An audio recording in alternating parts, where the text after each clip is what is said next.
My employee hid 47 fraudulent transactions for 4 years, until one forensic audit exposed every fake vendor. I started Colton & Sons Construction in the spring of 1987, out of the back of a half-ton pickup truck and a rented storage unit on the east side of Asheville, North Carolina. No sons yet, when I named it that. The name was more of an aspiration than a description, maybe a prayer. Margaret and I had been married 3 years. We were renting a small house. I had $11,000 saved from several years of working for another man's company, and I had a reputation, which in the construction business is still worth more than most people calculate. I started with residential work, framing, roofing, concrete. Slowly, I built a real crew.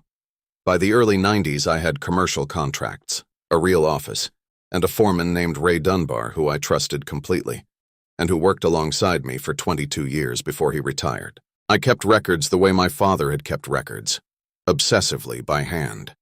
Because I grew up watching my father lose an argument with a lumberyard over a disputed invoice, and I had absorbed his lesson the way you absorb the lessons that embarrass someone you love. You keep paper. You keep it organized. You keep it forever. Every bill of materials, every supplier invoice, every subcontractor agreement, filed in those brown accordion folders, going back to year 1. Margaret tolerated this with a particular fond exasperation.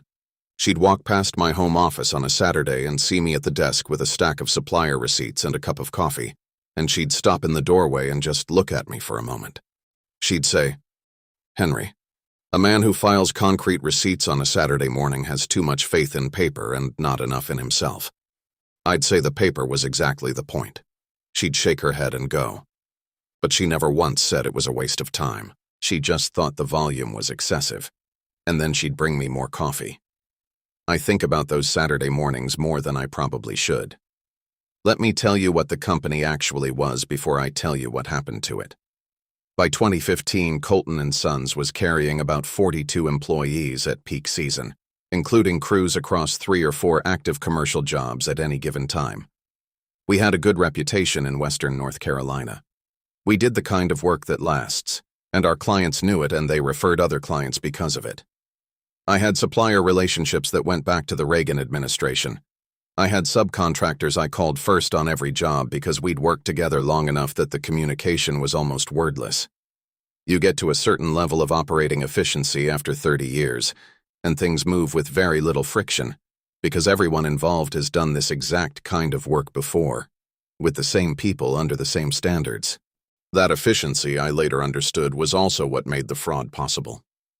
When things run smoothly and everyone trusts everyone, the questions that should be asked get skipped, not out of negligence, out of confidence. You've earned the confidence. It's reasonable. But it creates gaps. And gaps are exactly what someone like Marcus needed. Marcus came into my life in 2004 when I married his mother, Patricia. He was 19 years old, smart and comfortable in conversation. The kind of young man who had an ease about him in rooms full of older people. He knew how to listen just long enough to make someone feel heard, and then he knew how to respond in a way that made the conversation feel productive. It was a real skill. I noticed it. I also noticed, in a way I never articulated at the time, that his answers always sounded a little more finished than the situation warranted. Like he was closing conversations rather than having them. We didn't have a difficult relationship. It was the ordinary distance that develops between a man and his wife's adult son from a previous marriage. We were respectful. We got along. It was not what I would have called close. He went to work for Colton & Sons in the spring of 2015. He was 30 years old, had project management experience from a firm up in Charlotte, and Margaret liked him. She said he was capable, and she told me so more than once. She said he reminded her of me at that age, and I didn't argue, though I'll say honestly I wasn't sure she was right. I was a lot less smooth at 30. I kept quieter and worked harder and didn't know yet how to make things sound resolved when they weren't. His first 6 months were good. He learned how we operated, asked the right questions, didn't try to change things too quickly. I watched him carefully, the way I watch anyone new, and what I saw was a man who understood how to read a room and read the people in it. He got along well with the crew foreman. He got along well with the vendors. He had a way of making everyone feel like he was on their side. And in a company like mine, where relationships are everything, that was genuinely useful. The first small sign that Marcus liked to operate with a little more independence than I'd intended came in early 2016, when I found out he'd changed the payment terms with one of our concrete suppliers without mentioning it to me. He'd negotiated 30-day net terms instead of our standard 15, and he'd done it on his own authority. It wasn't a bad deal. It actually improved our cash flow on that account. But I hadn't approved it, and I hadn't known about it until the supplier mentioned it in passing during a site visit. I brought it up with Marcus. He said he'd meant to tell me but hadn't wanted to bother me with routine vendor negotiations. He said he thought the faster cash cycle would help our operating position. He was right about that, and I told him so. But I also told him that any change to payment terms with a supplier needed to go through me. He agreed. He apologized. He seemed genuinely receptive. I filed that conversation the same way I filed everything else, and I moved on. I gave him the operations manager role with full scope. Day-to-day oversight of active job sites, vendor relationships, subcontractor coordination. He had check-signing authority on the secondary operating accounts, the accounts we used for materials purchases and subcontractor payments. He had keys to every office and every yard we owned. I kept the primary accounts and handled payroll myself alongside our bookkeeper, Janet Forsyth, who had been with the company 16 years by then and knew our numbers inside and out. For 2 years, things moved well, or they appeared to. I've come to understand those are not always the same.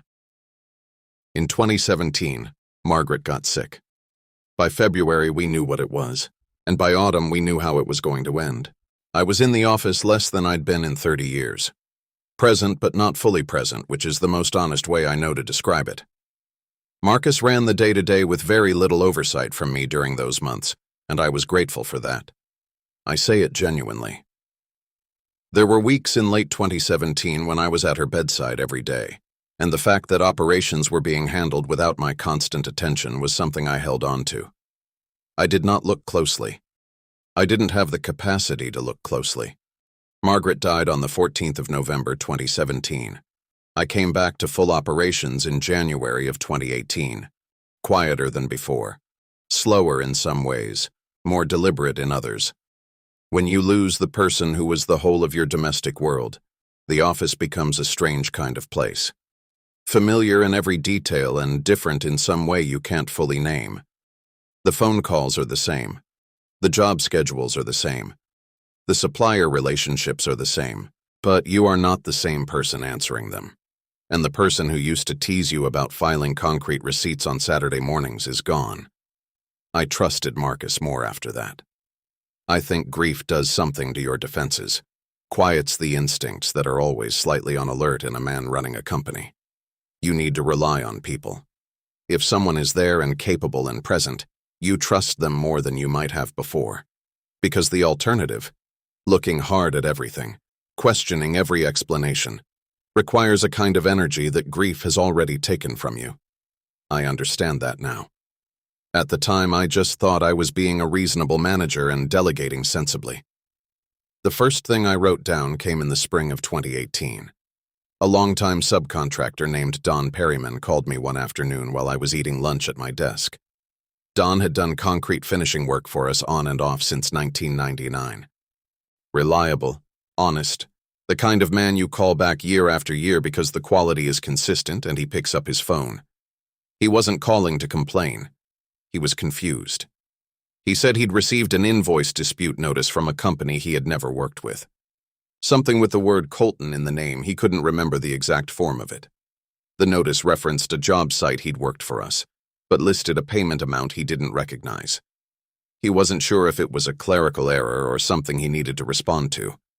I told him I'd look into it. I thanked him and hung up. Then I took out the yellow legal pad I kept on the corner of my desk for exactly this kind of thing.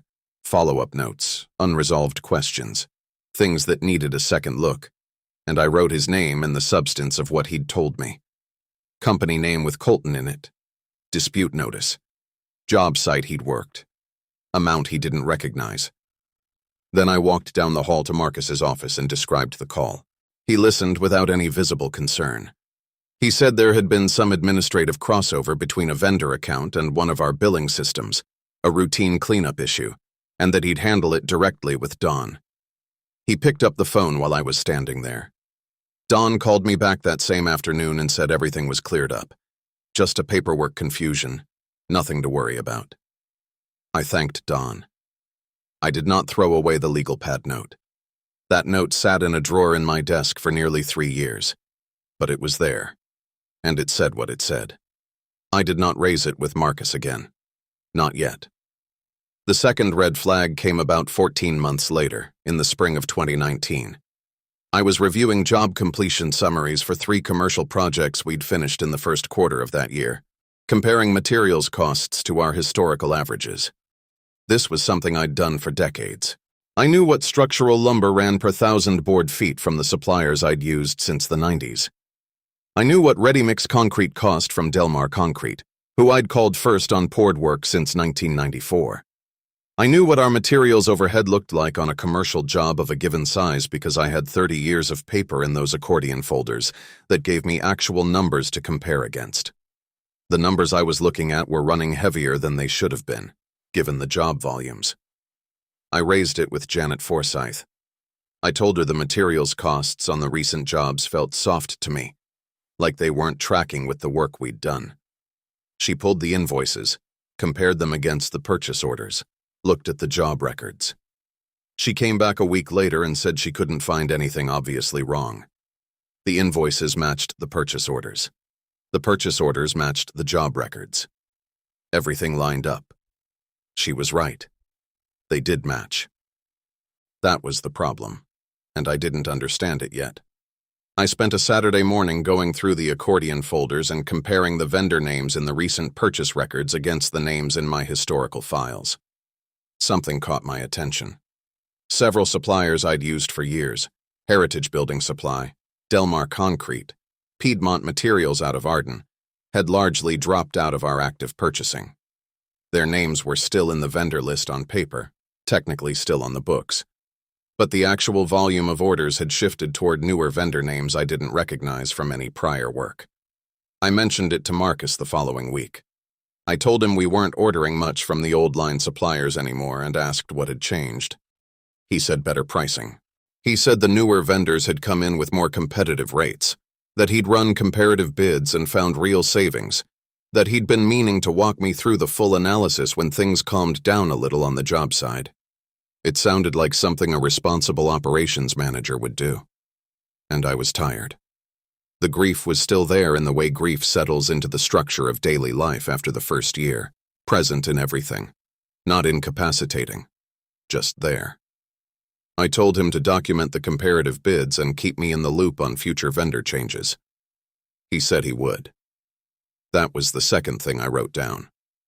I want to be honest about what I was doing during that period, because the easy narrative is that I had clear signals and chose to ignore them. And that's not quite right. The harder truth is that I had things that felt slightly off, raised them with the appropriate people, received explanations that sounded reasonable and moved forward without pushing. I was 62 years old. I'd run an honest company for 33 years without a major internal fraud problem. And I'd just spent a year watching my wife die. I did not have surplus energy for suspicion. Marcus provided explanations and I accepted them, because the alternative was to assume my own stepson was stealing from me, and I wasn't ready to go there on the basis of a feeling. There is a difference between being old and being unprepared. I wasn't unprepared. I was trusting someone in a situation that required me to trust someone. The judgment call turned out to be wrong.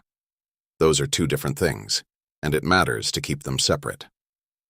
In the winter of 2020, I began talking seriously with Louise Renshaw about the eventual sale of the company. Louise had been my financial advisor for just over a decade. She was careful, methodical, the kind of person who thinks 3 steps ahead of the conversation she's having. She said before we approached any buyers, I needed a fully documented, independently audited financial picture. She said buyers in commercial construction would demand it anyway, and having a clean pre-sale audit in hand would put us in a stronger negotiating position. I agreed with her. I wasn't in a rush. I was 63 years old and I'd built something over 34 years, and I was ready to think about what life looked like on the other side of it. In early 2021, before the audit began, the third thing happened. I was on a job site on a Thursday afternoon in Weaverville, a commercial renovation we were finishing for a property management company. I stopped to check in with my site foreman, Greg Adler, who'd been with me 9 years. Steady and straightforward. Not a man who dramatized things or wasted words. We were standing by the material staging area going through the punch list, and Greg mentioned almost in passing that one of the subcontractors on the job had said something odd to him earlier in the week. The subcontractor had mentioned, by way of making conversation, that his crew had never worked a Colton job before. Greg found it a little strange because that subcontractor's name had appeared on previous invoices. He mentioned it to me the way you mentioned something you can't quite put down. I asked him the name. Greg told me. I drove home that evening and pulled the invoice files for the previous 18 months. That subcontractor's name was on 3 separate invoices, totaling just under $90,000, for work listed at 2 different job sites. The invoice formats were consistent. The amounts were consistent.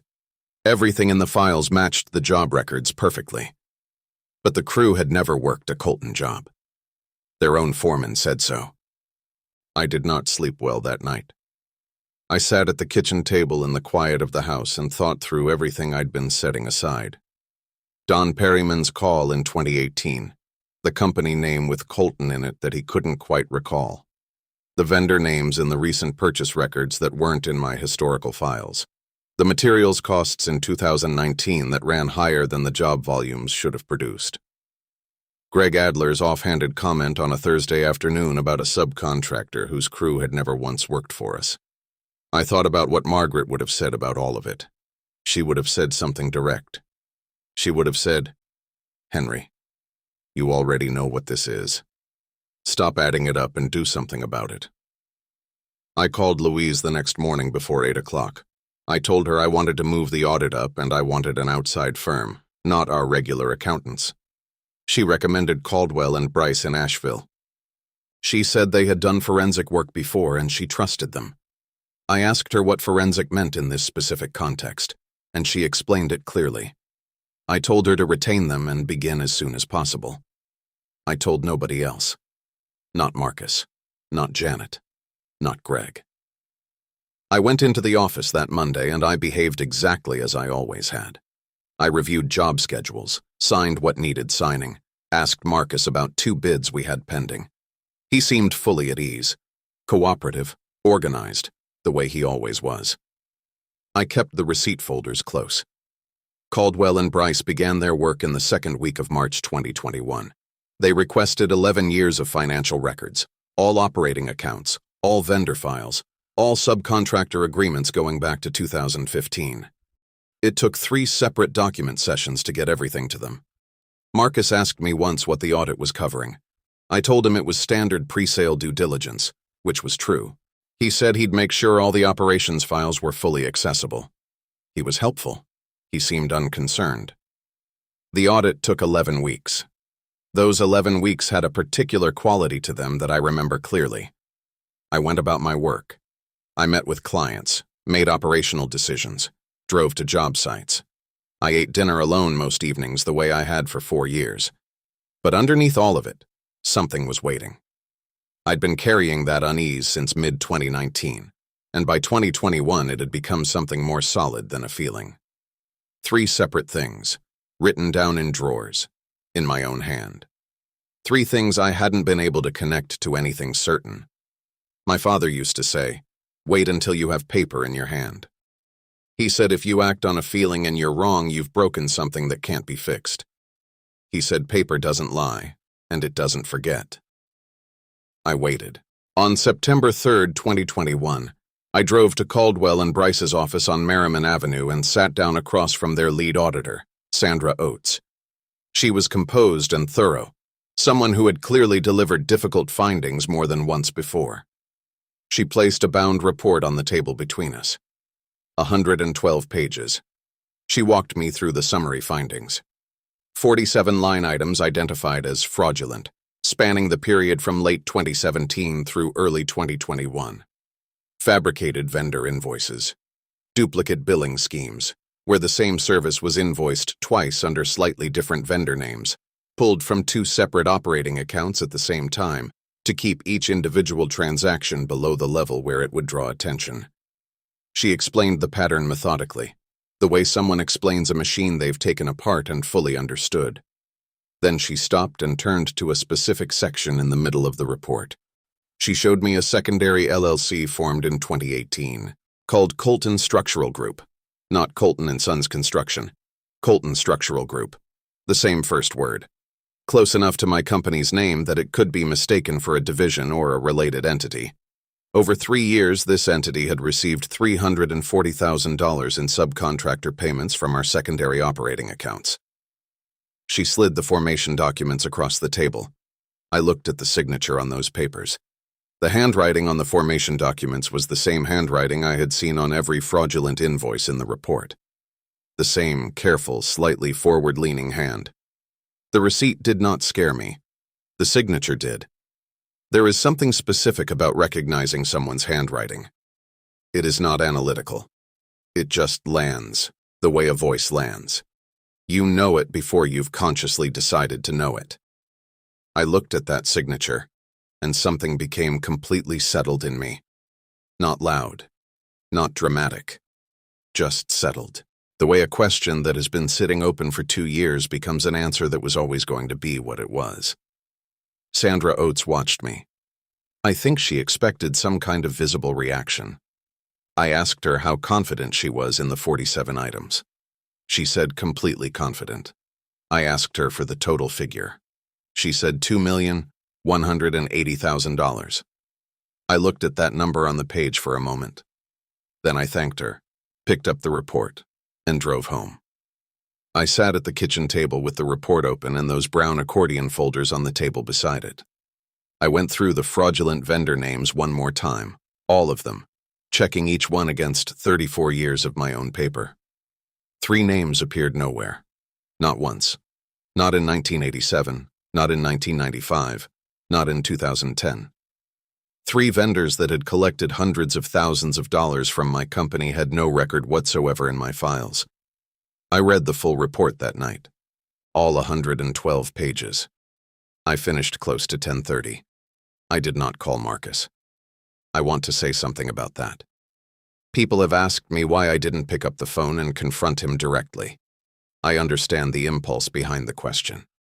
There is something people want from that kind of scene. The confrontation in person. The look on someone's face when they understand what's happened. The words that are said. I don't have that scene for you. I chose not to have it. I'll tell you what I have instead. I have the memory of reading Sandra Oates's summary section, slowly, and recognizing in the pattern of those 47 transactions a kind of patience that I hadn't expected. This wasn't impulse theft. It wasn't a man who dipped into the accounts in a moment of financial desperation and then stopped. It was a system, built carefully over several years, in a way that distributed the amounts across enough vendors and enough accounts and enough time that no single transaction was large enough to trigger immediate scrutiny. The largest individual transaction was $48,000. The smallest was $620. Most were in the range of $10,000 to $20,000, sized like legitimate subcontractor payments, formatted like legitimate vendor invoices, filed in the operations records exactly where they should have been filed. He knew how I kept records. He knew because he'd worked inside the system for 2 years before he started taking from it. He knew that Janet reviewed invoices against purchase orders, so he made sure the purchase orders existed. He knew the operations files needed to match the job records, so he built job records that matched. He built the whole structure around the assumption that the review it would receive was the ordinary review, the kind that confirms what should be there rather than asks whether what's there is real. What he didn't account for was the accordion folders.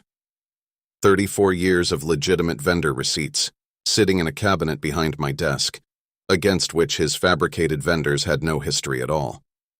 I sat at my kitchen table that night and I thought about 1987, the pickup truck, The storage unit. $11,000 and a name on a company that didn't have any sons yet. I thought about Ray Dunbar and the 22 years of good, honest work we did together. I thought about Margaret in the doorway on a Saturday morning, coffee in hand, shaking her head at the paper museum. I thought about what she would have said, sitting in this kitchen, if I'd called Marcus that night. She would have said, "Put the phone down, Henry. You have everything you need. Let it work the way it's supposed to work." She was a practical woman. She understood that the most powerful thing you can do with documentation is let it be documentation. Not a prop in an argument, not leverage in a confrontation. Just what it is.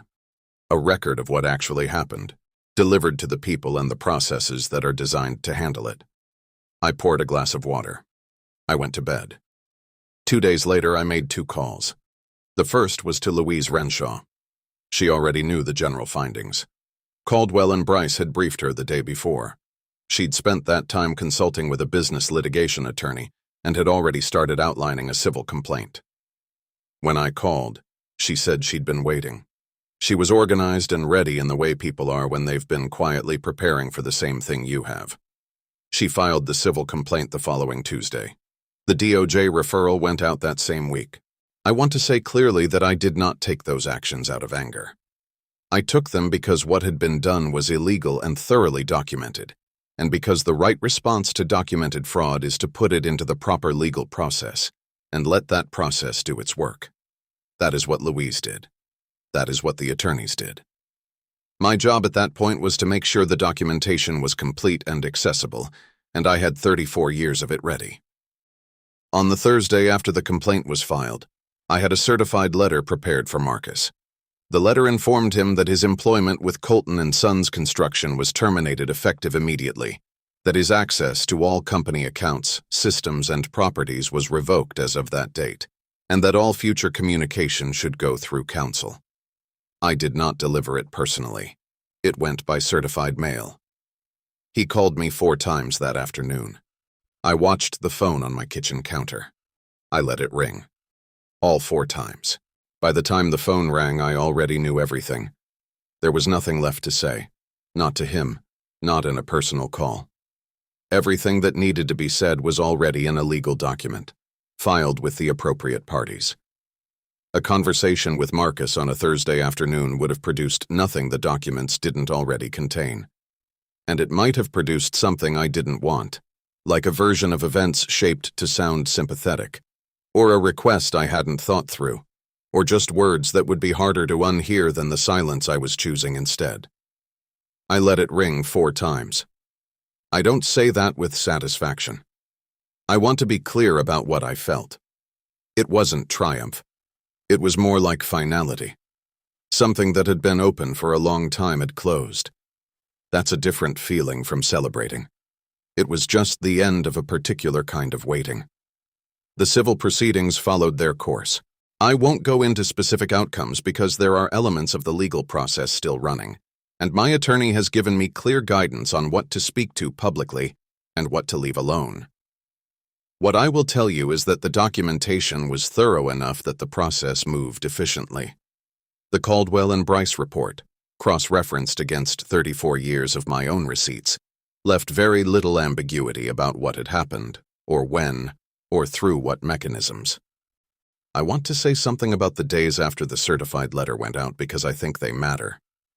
When those 4 calls stopped, there was a silence that lasted several days. Then his attorney reached out to Louise's attorney, and after that everything moved through the proper channels, which is exactly what those channels are designed for. I never had a personal conversation with Marcus after the audit findings. Not one. Not a voicemail. Not a text. Every communication was formal, documented, and handled by counsel. I have been asked whether that bothers me, whether there's something unresolved in never having looked at him and said the words directly. Honestly, no. What I felt in those weeks after was not unresolved. It was the opposite. I had done what needed doing in the right order, with the right documentation, through the right channels. The legal process was doing its work. My job was done. Any conversation with Marcus at that point would have added noise to a situation that was already perfectly clear. I have been in this business long enough to know that clarity is about the most useful thing you can have in a dispute. When you have it, you don't need drama or confrontation. You don't need to be in the same room with someone to make a point. You need a document and a person who knows how to file it. Louise Renshaw and the attorneys at Caldwell and Bryce were those people. I was the man with the accordion folders. That was enough. The company sale closed the following spring, after the legal filings had been made and the financial records had been fully sorted. It closed cleanly, at a fair number, because Louise had done her work and the books were now in order, and any buyer looking at them saw an honest picture. I want to go back to something before I close because I think it belongs here. People talk a lot about betrayal in business. They talk about it as though it's something that happens suddenly, like a door slamming. It doesn't, in my experience. It happens in layers. It happens in small decisions that someone makes before the big ones, small choices to extend a privilege they weren't given, to explain rather than ask, to close a question before it opens fully. Looking back at Marcus in 2016, at the supplier payment terms he changed without telling me, I can see the beginning of a much longer pattern. That was not fraud, but it was the same instinct, the instinct to act inside a space that hadn't been cleared for him, and to explain it afterward in a way that made the action sound sensible. I accepted that explanation because it was, in isolation, sensible. But it told me something about how he operated, and I didn't weigh it heavily enough. I want to go back to those three things. Don Perryman's phone call in 2018, the vendor names that didn't match my files in 2019, Greg Adler's comment about a subcontractor whose crew had never worked a Colton job. None of them taken alone would have been enough to act on. Each of them had an explanation. Marcus gave me those explanations quickly, cleanly, without visible hesitation. The speed of those explanations was, I think, part of the design. A quick, clean answer is the thing that closes a question before it can develop into a real inquiry. But I wrote them down. All three. On yellow legal pads, in drawers, in my own hand. Not because I was building a case. I wasn't. I wrote them down because I'd spent 34 years keeping track of things, and that habit didn't stop running just because I was tired and grieving and choosing to trust someone. That habit is what connected three separate moments, spread across 3 years, to a 112-page forensic report in 2021. Not suspicion. Not investigation. Just the ordinary, relentless discipline of writing things down. I kept records because my father kept records. I kept records because Margaret teased me about it and I thought it was funny and continued anyway. I kept records because in 34 years of running a business, I'd seen too many disputes that came down to one person's word against another's. And I'd always believed the person with the paper should win those disputes. The paper won. I am 64 years old, and I want to say something directly to anyone watching this who has built something with their own hands and given real authority to someone inside it, and then felt the floor shift beneath them without being able to name why. That feeling is worth writing down. Raise it with the people around you the way I raised it twice with Janet. Write it on a legal pad. Pull your files and compare the names. And if something still doesn't add up after all of that, trust a professional to look at it with fresh eyes. Louise Renshaw asked for a pre-sale audit, and that one request is what pulled everything into the light. Fraud like this doesn't survive in a well-documented operation for long. It survives in gaps, in the space between what you're watching and what someone else is doing where you're not. It survives on the assumption that the person who built the company is too old or too tired or too trusting or too distracted to look closely enough. Marcus had that assumption. He had it from late 2017 when I was sitting with my dying wife through 2021, when a routine pre-sale review became something quite different from routine. For 4 years he operated inside that assumption. He was wrong about the records. He was wrong about the paper museum. He was wrong about me.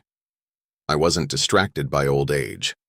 I was carrying grief and running a company and trusting someone I had brought into the structure of my professional life. I didn't look in the right place for 2 years. And then I looked. And 34 years of paper were right where Margaret had been amused to see me put them.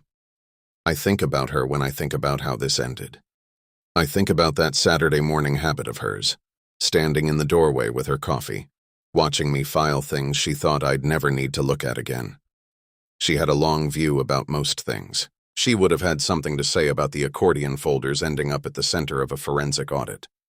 She probably would have said she always suspected those receipts were going to matter more than I knew when I filed them.